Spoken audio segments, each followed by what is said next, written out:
Pela primeira vez, eu que gosto de escrever, estou gravando um vídeo. Eu acho que seria um texto muito longo. Mas eu sinto que eu devo fazê-lo como um apelo para que possamos colocar na mesa outras opções no debate, outros caminhos para o enfrentamento da Covid-19. Sei que minha posição incomoda demasiadamente muitas pessoas, meus amigos, meus familiares, enfim, muita gente. Mas eu preferi não deixar de passar minha visão de mundo. Não, é mundo, não apenas do Brasil ou de Brasília, onde eu moro. A crise afeta todo mundo, todos os habitantes desse planeta. Acho que isso já ficou evidente, né? No mundo não se fala de outra coisa.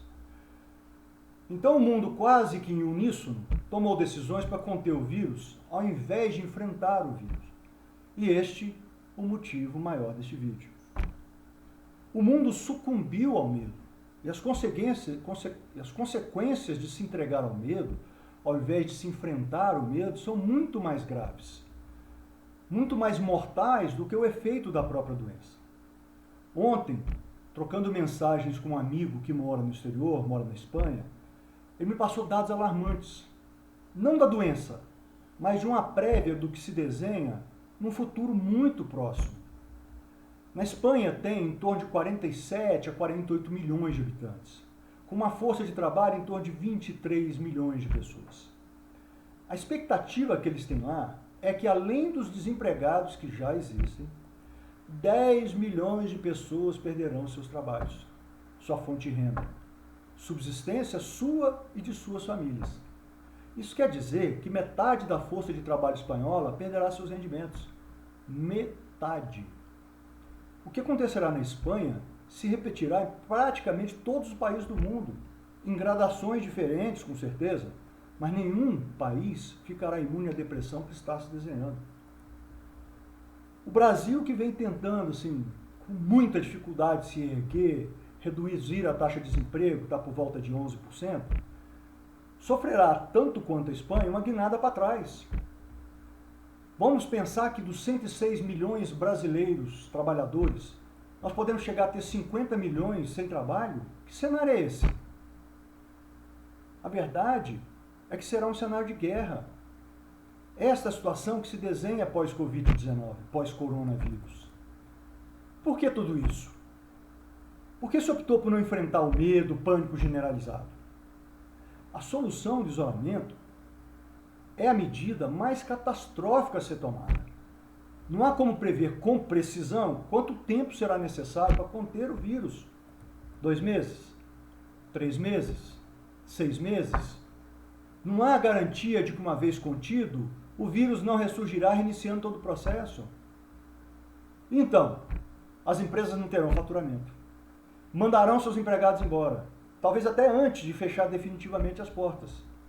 O governo vai deixar de arrecadar impostos. Municípios, estados e União não terão recursos para pagar o funcionalismo. Da forma mais dura de todas, vai ficar evidente que sem o esforço da iniciativa privada não haverá renda. Sem renda não haverá impostos. Sem impostos não haverá como o governo sustentar. E sem a sustentação do governo, não existirá pagamento integral a quem for mantido no funcionalismo público. Sem renda da iniciativa privada, não existe emprego civil. Sem renda da iniciativa privada, não existe emprego público. A força da iniciativa privada sustenta o país. Mas isso é uma apologia à iniciativa privada? Absolutamente não. É a realidade.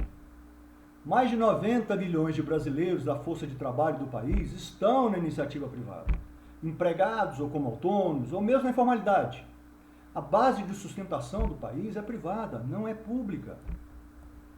Mas, independente da formação da força de trabalho, imagine um país com metade de sua população produtiva desempregada. Que desespero!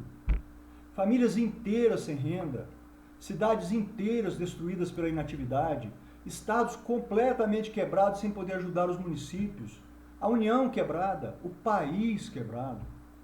Mas onde é que eu quero chegar com tudo isso? Na outra opção de enfrentamento da doença, de enfrentamento dos nossos medos. Antes de entrar na proposta em si, eu preciso dizer para vocês que eu sou sobrevivente de um câncer.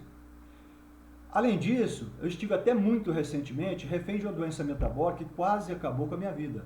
Eu passei 8 meses de cama. Minha imunidade é muito frágil. Então, eu deveria ser o primeiro a sugerir que o isolamento é a solução. Muito ao contrário, eu sugiro o oposto. Vamos dar uma olhada nos números da doença, da Covid-19. Em torno de 90% das pessoas são assintomáticas para a doença. Dos 10% restantes, apenas 1% ou menos sofre gravemente os efeitos da doença, precisando de internação e ventilação forçada. Eu sei que os números são frios e não tem o rosto das pessoas que serão vítimas da doença. Na opção de enfrentamento do medo, ao invés de fecharmos tudo, de pararmos o país por um prazo indefinido, o governo se empenharia na adaptação de hospitais para receber esse fluxo extra dos pacientes infectados. As Forças Armadas construiriam hospitais de campana, situação muito comum em guerra. A iniciativa privada providenciaria de forma urgentíssima, a fabricação dos respiradores. A sociedade poderia se organizar em grupos voluntários de ajuda para poder dar suporte a toda essa estrutura. Poderia ser criado um imposto de 2% sobre todas as movimentações financeiras por um período de 6 meses, para fazer face a esse aumento dos gastos públicos. Em apenas um mês, ou no máximo 2, com o país inteiro funcionando, teríamos superado a crise. Com mais de 60% a 70% da população imunizada, teríamos o fim da pandemia ou epidemia. Na crise da meningite nos anos 70, o país não parou. A letalidade da meningite bacteriana é dezenas de vezes mais alta que a da Covid-19. Ela chega a matar 40% dos pacientes em países que têm boa assistência médica. Tem até hoje em torno de 50 mil mortes por ano por conta da meningite. Até hoje ainda morrem pessoas no mundo inteiro de meningite. São 50 mil pessoas por ano. As minhas ponderações podem até parecer muito duras, mas imaginem se no incêndio no interior de Minas, aquele em Janaúba, se a professora Helen Batista tivesse se colocado na posição única e exclusiva de autodefesa, da própria sobrevivência.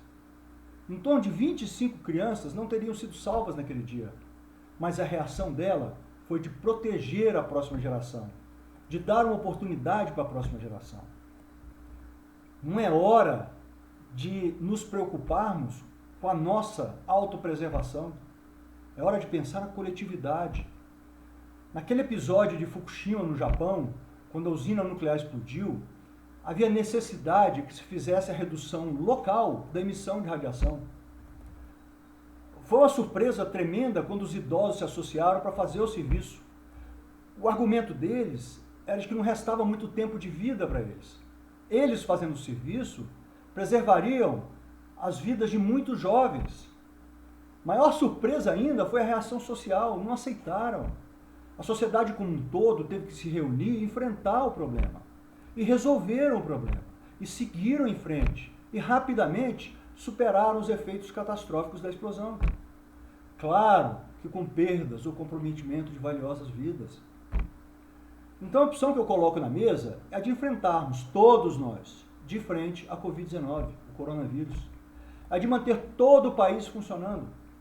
Vejam que tem municípios minúsculos, sem nenhum caso da doença, que estão literalmente, totalmente parados, com tudo fechado. Não faz sentido. Como disse antes, a situação é de guerra. Tomemos medidas compatíveis com a guerra, mesmo sabendo das baixas que poderemos ter. A crise existirá no mundo inteiro, nos afetará de qualquer maneira, mas não na magnitude que destrua nosso país. A gente só precisa topar, acabar com o isolamento. É preciso ter coragem de enfrentar o problema para seguirmos em frente. É o que eu gostaria de propor. Um abraço a todos.